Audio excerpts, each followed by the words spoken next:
is the premiere of the Challenger Series here in North America. We've been doing EU the past couple days, and we are going to be on to the Rift, Kobe. This is going to be one hell of a matchup. Rishi Xiaowei Zhao taking the mid lane. Mash Me is on 80 carry for the names if you haven't been too familiar with these teams. Those are your guys to lock on to. All right, we have made it into the match, and it looks like a Targon start for Leona.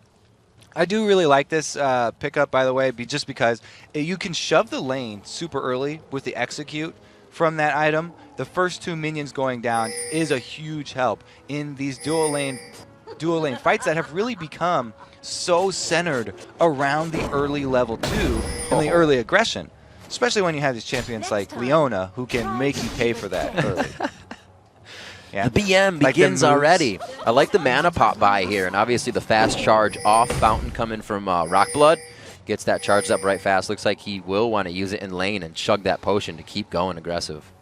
Yeah, he's going full combat here with the Doran shield start on Annie. A little bit less aggressive than the Doran ring because it's you're going to have a less power, but you will be able to take more hits. We've only really seen that in Korea right now. Yeah, right? when Leona lands her combo on you, you'll be happy that you've got that shield. And we'll see if Rockblood really itemizes for that Leona too. I wouldn't be surprised if LMQ tries to take advantage of that early level 2. Yeah, another thing I wanted to shout out is the early trinkets. I'm definitely a huge fan of the 5 ward trinket start. But we do have 1 sweeper on LMQ coming out already. The reason I like the 5 wards, trinket wards, instead of having the sweeper early is because your early sweeper, the only wards you are going to be clearing out are other trinket wards that only last 1 minute anyway. So it's kind of hard to find those in the first place. And if you guess wrong, then you're kind of wasted your trinket there. And I would much rather start out with a ward trinket and then switch early. Over to that sweeper, maybe my second back or something like that.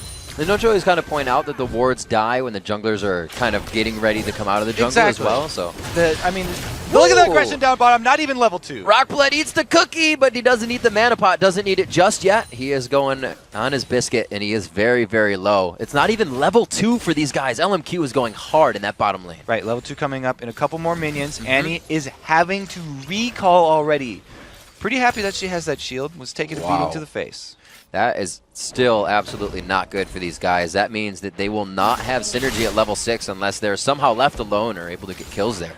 And it looks like Xiao is going pretty aggressive here early with the Ori, trying to get as many auto attacks off to harass as well as the command attack and dissonance for the early damage chunks. Getting him on Gragas, forcing him to chug some of those potions that he has, burn his way through that flask. You know, I do actually, and haven't considered this before, like the matchup of Annie versus Lucian because you can kind of walk Tibbers in front of a culling during the fight, block pretty much all that damage. Yeah, I mean, it does hurt Tibbers quite a lot, and you'll get 50 gold for the Tibbers. Bing, bang, boom. I guess everybody wins there. You find Tibbers, and the other guy gets gold. Annie's happy, so is your opponent. 4.7 gold in the pocket of all teams. They're dividing that evenly. Good guy teams. B-Sin in the top lane, but not really. It's Mundo. He comes over to wave high there yeah, by making a little pit stop. Drops off the trinket ward in the tri-bush to just protect the Mundo here. And as expected, Renekton, with the slight early lead, does get to sort of bully the lane real early. Oh, using the minions. Very nice. The Frenzy's on, and the Cocoon misses, but they do grab Cheese Beluga's Flash. Traded it for the Elise Flash, and he's still chasing here. Vaisho's in the mid, though, so he dissuades him from any further pursuit. Why is this happening in the bottom lane? Mashmi's up 18 to 12 here. He's pushing back. Annie just got to lane. LMQ played that super passive after Annie left. Yeah, I mean, they were up at the turret and didn't decide to go for the dive here. There's a lot of CS that's at their turret now. Yeah, so the CS discrepancy, not quite so bad as it looks. Plus, that Targons that we talked about means Leona took a couple extra creeps and shared the gold with Lucian. We're also going to have to keep an eye out whenever you do have that Targons. You want to try and get your charges. Ooh, little aggression. Cheese Beluga was actually playing that one a little bit more aggressive and staying to the side of the minions. That's kind of almost a tell with anybody that needs to get around minions to attack, like an Ahri trying to charm. Definitely one of the biggest things, as a jungler especially, is you want the laners that you're ganking for not to give your gank away. Yeah. If they're behind and they're playing pretty aggressive, right, then you should be tipped off here. Your opponent's probably not just being playing bad. You get a lot from respecting your opponent. And you have to think that they're coming in with a gank. Ooh, we got a very nice full vault breaker on that one. Now the cocoon. How do you split the uprights when they're that close together? The ignite's there. No Name does get a good repel back onto Porpoise Pops, and he's able to take it. So they trade kills. First Blood does go down, though, for vVv. A little missed cocoon there. A little bit rough. End up taking him out anyways, though, so not too big of a trade. And there's actually a good bit of action everywhere. You may not see the HP bars falling, but Mashmi has already came back, chugged the mana potion, still has his health there. And these guys keep buying those consumables to go back to lane and really stay in the face of LMQ. Yeah, a lot of mana potions coming out. Yeah, even LMQ's buying. Yeah, Vasily, he's definitely doing pretty well, though. Even though they did back off after the early aggression, he's using that lead, and the Leona shared charges from her Targons means that he's got a hefty purse. Still very early in this matchup. Nobody's grabbed too much of a definitive lead. Still seeing that, you know, even that Rockblood got pressured back at level 1 and left the lane. Mashmi and them are still kind of holding them to the turret. Like you said, Relic Shield helping out and still keeping Vasily up on those minions. Yeah, something to note about that bottom lane. You can see how the feel of this lane has kind of changed, and that's because Annie does not have her stun anymore. When Annie's got that particle that tips you off, her stun is up. That's when LMQ play a bit further back, and you can see them let it go into their turrets. And then after Annie uses her stun, they move up again, and they take the power position. They let Leona get her charges off for the extra shared gold, and they start looking for the aggression there that could come from a Leona combo. This is that spot you were talking about, the Fog of War just next to the wall turret, or the turret wall, I should say. And it looks like Porpoise Pops is forced out of that situation. He will not be able to bring anything to the table just yet, but the junglers are trying to make an impact. At least Vi is. She's been to the top lane. They've been mid, but they're just not finding anything yet. Yeah, they did find each other once up in the top lane. Yeah. He traded those kills, but since then he's looking to get up to level 6 because Vi, that's where your power really spikes here. And since they already burned Xiao's flash, a visit back to mid would really do wonders here for Cheese Beluga to get him back in the game. He's going to be calling for that one. His Ignite's coming back up. If it is going to happen, it'll happen soon. You see this mirrored purchasing as well. Cheese Beluga actually went for consumables over, really, we see the Doran's Ring start, and a very nice defense there, but it did look like they were trying to set something up off those summoner spells. Right, Vi came in there, not level 6 though. She needed to clear another camp, so it was a reactionary ult from Cheese Beluga. If Vi was level 6, they might have been able to pursue a bit further and try to make LMQ pay for that aggression. Quick mobility boots actually coming out for No Name in the jungle on Elise. So he can definitely get around and make more ganks off. He wants to be able to out-gank this Vi. It's already post-6 though, so Vi's next gank is going to be so much more potent. So what do we see about Mashmi actually? Now we have another Ezreal. He's going for Triforce. This is kind of causing Vasily. We see more BF swords, or Bloodthirsters, than Triforce on Lucian lately. Yeah, you know, both of them rushing for the Triforce means they'll kind of have the same power curve. Lucian does have more early game power in the lane, right, though, little so bully. He just inherently has more bully potential. The Trinity Force on Ezreal, a little bit of a callback here for Don't Mash Me. It just means that his outright damage isn't going to be there for a bit.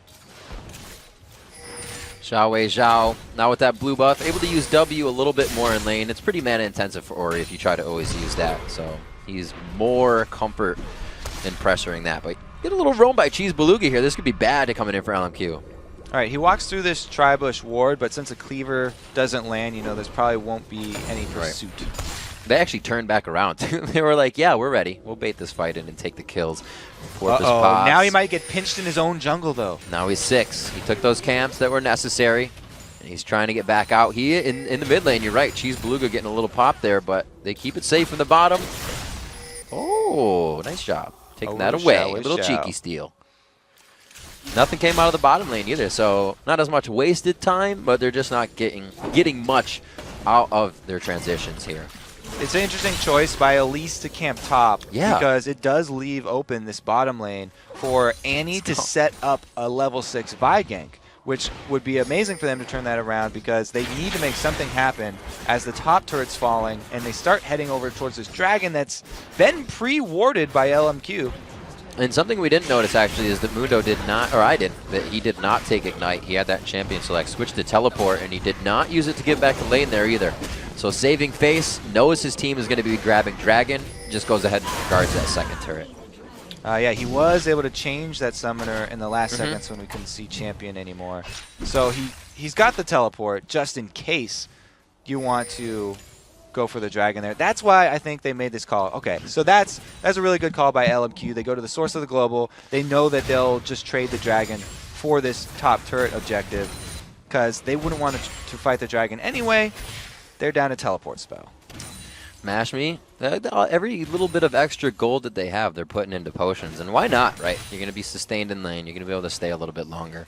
But still, 0 kills in these bottom lanes for as much as they've really been in each other's face. It's kind of like a gentleman's agreement just to farm down here. And we have 6s. They're just not ulting. At level 6, that agreement goes out the window. Both teams are looking for the first CC to land. Just that opening. Combo. Yeah, Where exactly. is it?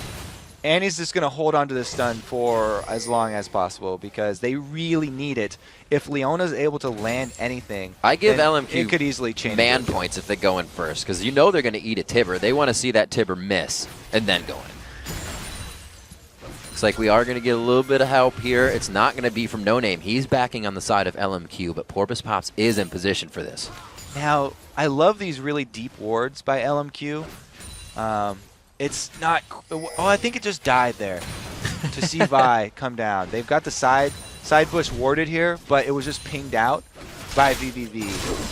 So it's going to be hard to pull this off, but they have the CC for it. The wards in this top lane, or the top side of the jungle, obviously not seeing Elise up there anymore, or not seeing Vi, I should say. Elise heads down towards the bottom lane. So LMQ is doing a very good job of, if you will, moving off the ball and figuring out what they need to do before it happens. Oh, and they have Ori. Go figure. Race number 2 in the bag for Xiao. Definitely keeping the factor in mind that to always get more, you'll do better. Sometimes you sit back and you're like, all right, I have some. I'll be fine. But he's 137 to 95 in that lane. Ackerman, you could see he was waiting for that ward check. Renekton, another one of the champions, with the auto attack reset, is able to get those away. Actually, it's the 2 swings there from the W. Able to eat through wards. Even though he did have to use up his fury for that, it was definitely worth it. You know, we talk about Chinese teams being aggressive, loving that dive. Not so much of a dive. Oh, wait a minute. Going in hard on this mid lane. It's going to be a rotation from Rockblood in the bottom lane. Tibber's really only providing AoE damage now. Wei Zhao very well shielding off a lot of that damage. True Shot Barrage passes by the tail end of both No Name and Wei Zhao. Now, he did miss the shockwave there at the end, but he flashed the Annie's Tibber. Right. The Annie Tibber. So that was a really good initial escape from him. And then I guess they ended up 50 gold ahead, killing Tibbers, taking him down. So good. And before that fight happened, I was pointing out, you know, the aggressive play of these Chinese teammates. Ackerman, Tiamat, first item on Renekton. Very aggressive Renekton build. It does help him shove even better against Mundo, so he can continue sort of his reign of terror in the top lane. Now pumping his ultimate just to be able to claim this red buff. And he does get it because he blocks the Mundo cleaver. He put on ulti? Oh, he's going to follow him? Oh, Vi's coming around the side. Porpoise Pops is down to the left. They don't have the words to say that's happening. Oh, he hesitation. No, don't hesitate.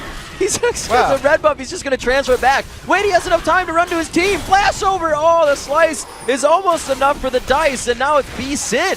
He can't safeguard. He can't strike out of this one. Coming over from the side, he does go down. It looked like he went like negative and then came back, but he goes down in the end.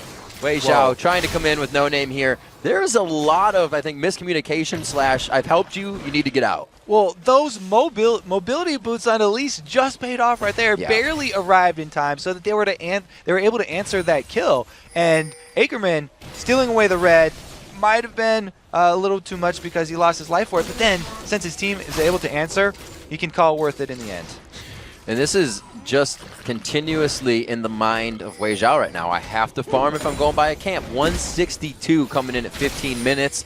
He's been hitting 10 a minute, so he's good to go. I talked about that mentality in the beginning, comparing him to the old Froggen style. He loves just hard farming his lane and taking the small jungle camps that are around, like the Wraith camp. We've seen him already fight 2 times with Cheese Beluga over those Wraiths. He really is stacking up a giant CS lead. A CS lead and a needlessly large Rod already, on top of the Athenes that mirrors Cheese Beluga. Pretty much they're doing amazingly in CS all around, actually. They've got the winning lanes in all 3 cases here. Not only does Lucian have more CS than Ezreal, but he's also got the shared money from Leona that she's been giving him with her Targons. Really a longer laning phase than I thought we would see. Nobody's trying to press us into the fights, especially around a dragon maybe that comes up in 44 seconds. We may finally see Gragas' ult come into effect here, as well as the Annie and the Ezreal ulti. They can get the AoEs down. They'll be all right. Now, that was an interesting play because he was waiting for the Ezreal to face check Evolution. Did not throw out the cocoon. No, but he still wants to take a bit of damage to try and bait in. Porpoise pops. The ward baits. All the ways. Is it worth your life? So, yeah, the reason that we kind of just have a standard game here where most of the action is created by junglers is because both of these teams sort of made their team fight picks in Champion Select, and the Dragon's been down. So there wasn't really a nice point that they could start a fight off until now. I like the leveling by Xiao in middle as well, going for full dissonance first before he gets all the levels in Q. Oh, Ackerman a little too far forward. Take the turret.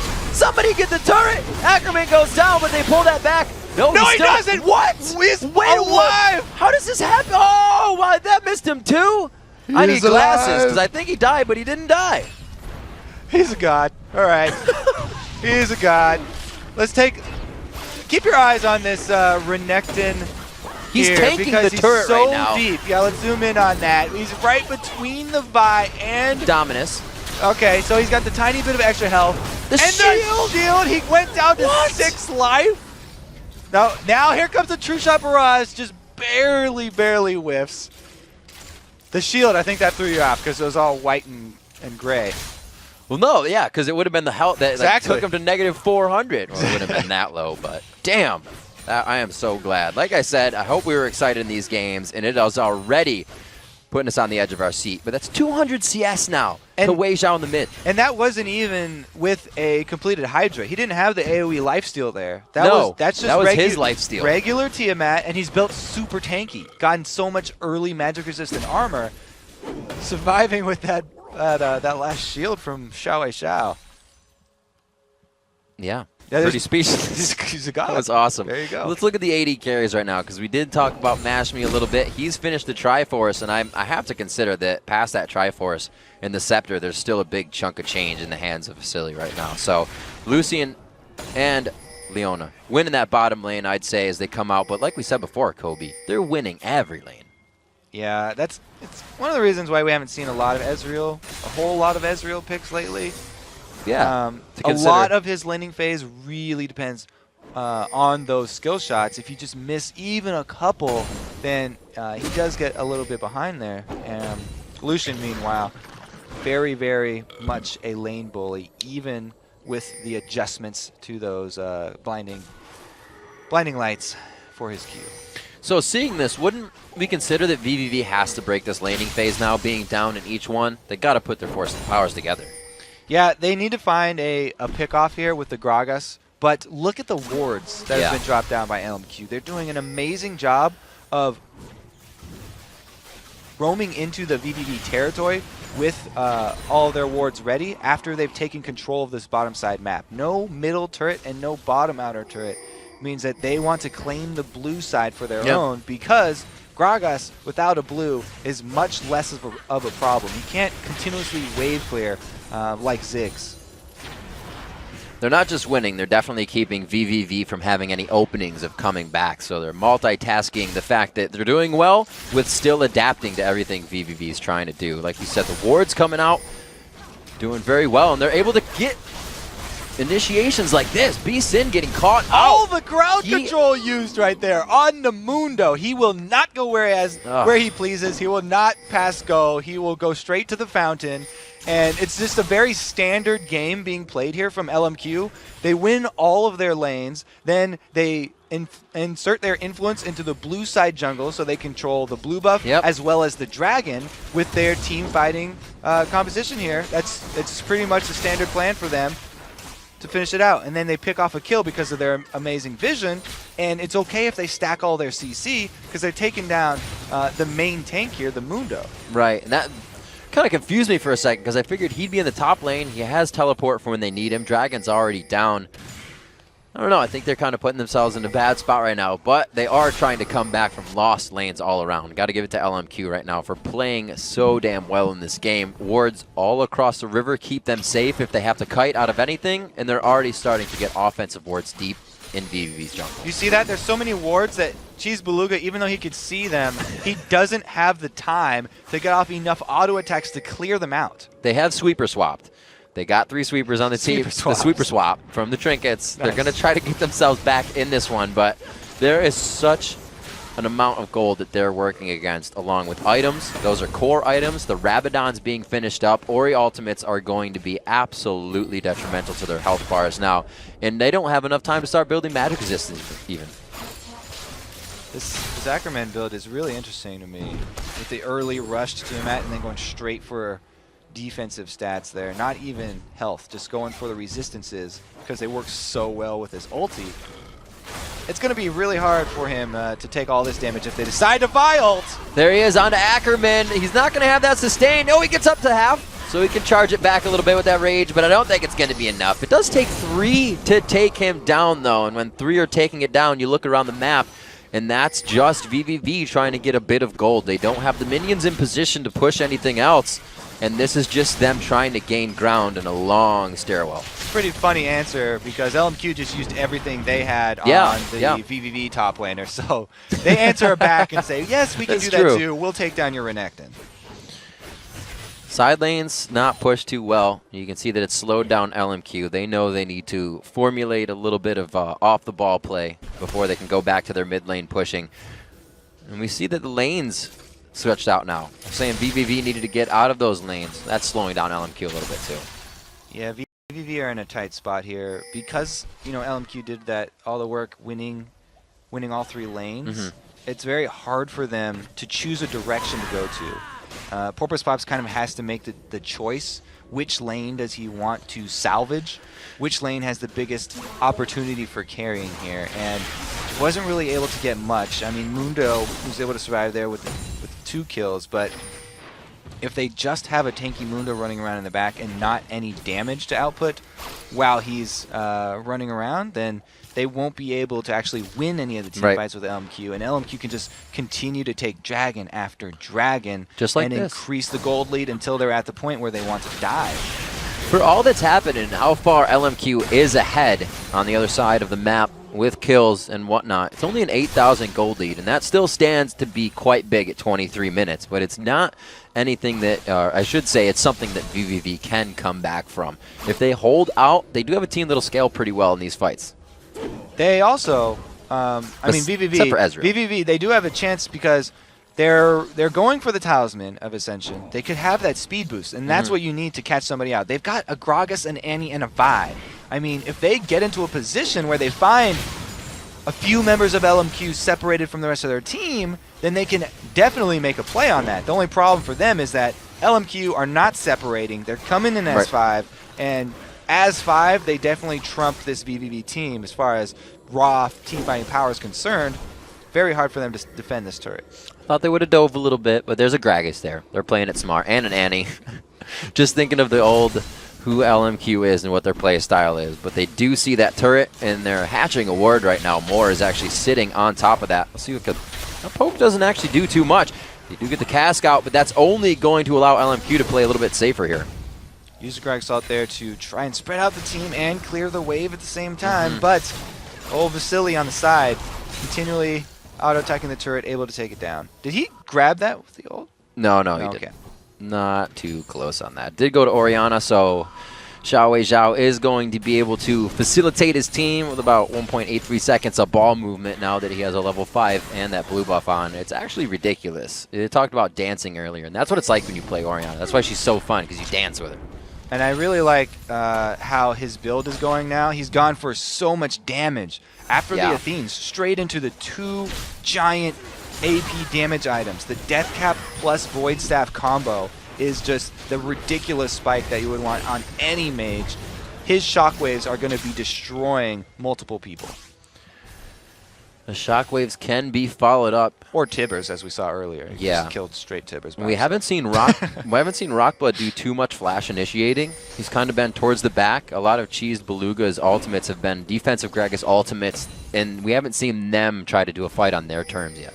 Well, I mean, their options are so limited now. Not much is on their terms. Yeah, since they don't have the vision, even in their own jungle, it's very hard for them to switch over and clear it out. Yeah. Yes, they have 3 sweepers, but it's so dangerous for them to go that deep in their own jungle because LMQ are sticking as 5 members, and they're challenging every ward kill.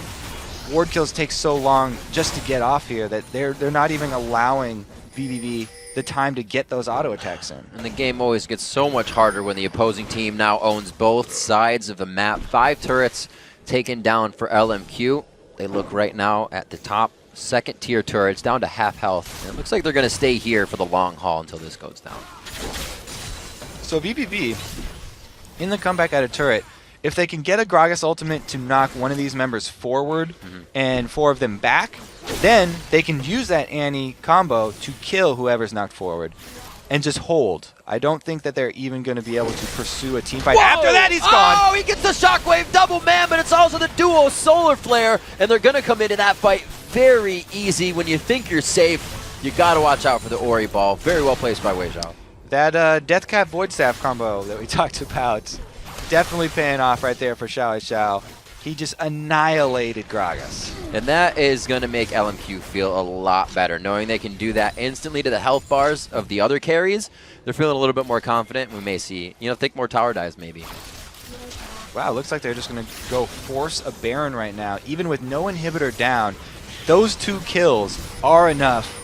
Orianna doing her best to zone, but she's by herself. Should still be all right. Getting the shield down. Wei Zhao plays it smart with the flash to get out of that one. Very low. Mashmi's on the other side. Oh, that Q almost hit, actually. You see the Baron health. It's down to about 1,000. The smite goes to No Name.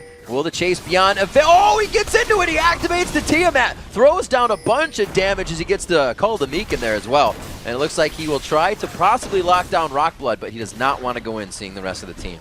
Yeah, they definitely want to take that win and go back to base to purchase, because they just got a huge advantage here.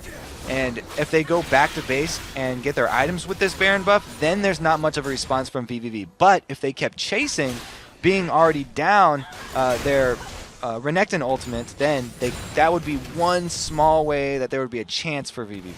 So let's look again at the AD carries. Mashmi following up on the same build, maybe not because obviously Vasily is doing it, he's just building his way, but 2 different style AD carries, same build. I feel like it works better for Lucian. I'm going to go ahead with you. Because Lucian here, the way he's building really a mobile build here. Right. Because Gragas has the opportunity to split up the team, and then Vi's going to be able to single him out. That's pretty much all he's worried about, is being separated from his team and then Vi ultied. So he's got these offensive items that provide a lot of utility for him, so he can make his own escapes even if he does get separated and caught out. He can activate that Blade of the Ruin King as soon as he's out of the CC and make use of the speed buff to separate himself and get out alive. Working off the lanes, knowing they have mid pushed up, they're going to head towards the bottom lane. Really got to look back and figure out how LMQ has done all this. We talked about No Name, Porpoise Pops, and everybody in the top lane when they hit Ackerman and Beeson. That really went in favor of LMQ, and they've kind of capitalized off that the entire game. It's not something we've really seen up until even this year, the split for us in NA, as everybody's a lot more definitive once they're getting the ball rolling. Yeah, I mean, I did really like the early game moves from No Name, but it's so easy as a jungler. When all your lanes are winning, you just you feel like a kid in candy store. You have all the options in front of you. You can either go to one of your winning lanes to counter gank, or, you know, if the other jungler doesn't show up, then you can just dive right there. And you can also have the option of going for invades because the other jungler is not going to have the support of the laners, whereas, you know, you've got this Renekton up top who's been shoving in Mundo and went with the Tiamat just so he can keep that up and shove all the way to the secondary turret. And then you've got your mid laner there farming like a beast, taking every single Wraith camp on both sides. Yeah. It's just very, very hard to do it. 350 CS in 30 minutes. Looks like LMQ destined and really ready to make it into that round of 8. They seem like a powerful team. It deserved the hype, maybe? Yes, I believe they did. I mean, just from the laning phase, I'd have to say, these guys definitely deserve it. It was very strong. They weren't challenged, but they also didn't lay back at all once they started to get a lead. We just talked about that. Now with Baron surrounding them, they have about 1 minute left on that exactly. So we'll see Baron in 4 minutes, but this next minute is just vVv really trying to hold on tight. We'll have to see if, you know, LMQ actually decide to go for a dive. Gragas is doing a really good job clearing out these waves, but every time he does, it's after Vasily has gotten a couple shots onto the turret. And Vasily can get those double shots after proccing his regular attack, or his ability, so they're easily chipping away at these. Oh, there it is! They're trying to get onto Ackerman. You can actually see B-Sin coming off the fountain, just bought that red elixir. So these guys know they need to make an impact in this fight. They actually missed the shockwave there again. So Xiao, another whiffed shockwave. They still, though, they've got an ace in up their sleeves with the Leona ultimate. Right. That is pretty much all that they need to actually go in for a team fight. So they're sticking around this turret. They got it down to half, and they're going to continue the pressure even without shockwave. That's something that LMQ has been doing all game. They go for what they want. They never kind of turn back and second guess it. Now onto the inhibitor with every member of vVv in their face. They are not deterred here. Oh, wait a minute. Oh, there you go. There you go. One more hit. Ackerman not finding himself in too bad of a spot. The ball's right next to him for the shield, and they are going to dive in on this one. There goes the culling, and it's going to pass everybody, but hits Porpoise Pops just in the end, and it looks like it's Ackerman. No, not Ackerman. Weishao getting a kill for himself with Vasily as they back out to reassess the fight. They're not going very far. No, they've got waves up top, and they already did some damage to this middle turret, so they're going to be able to make a clean sweep of this base, it looks like. One more inhibitor turret in their favor. That's going to make it Ackerman 8 real low. all together. Oh, cheesy. Trying to get into this one, but it's not going to be enough. He gets himself out. So the cask is down for now, but they're doing what they can. At least they're taking chances. They're going to have to take a lot more chances here because LMQ definitely... Or at least make the chances count. Yeah, they look like the next visit into the base, they're probably going to have a pretty good time because it's an exposed inhibitor, and LMQ already won the team fight with a turret standing. So, exposed inhibitor, they should make really quick work of that one. And then the double inhibs down, a double super minion wave is going to be enough for them to probably push in on those Nexus turrets. Hydra finished up recently by Ackerman. Still pretty interesting build coming in. And we see, what is this, 4-0-4, and Wei Zhao has bought himself Sheen. Yes, so that's a fairly rare build on Orianna. Her passive does give her auto attacks extra power, but I feel like he's going to show off a little bit here. Just how good his mechanics are, that he can weave in the auto attacks with all of the Ori skill activations, because Ori is one of those champions that, hey, if you're gonna do it, like, her spells are such low cooldown, you can get continuous Sheen activations, and then if you upgrade that into a Lichbane, you're basically just adding in another AP scaling to your champion and making Orianna just a beastly late game scaler. B-Sin throwing on the ultimate. There's no real ignite on him. No, there is ignite on him right now, but it's not going to be too effective. Ackerman is in the front of the fight. They're able to take down Porpoise. That's quite a bit of the crowd control. They're slowing it down. They see Cheesy. They're just able to focus everyone out. So that was a flash cocoon whiff on the standing still target there. But they're able to finish this one off flawlessly. Wow, LMQ definitely deserving the hype. A strong play by LMQ. Wei Zhao with Orianna in the mid lane, helping to carry his team 5-0-6 with the rest of the help. All the lanes winning and sending LMQ to the round of 8.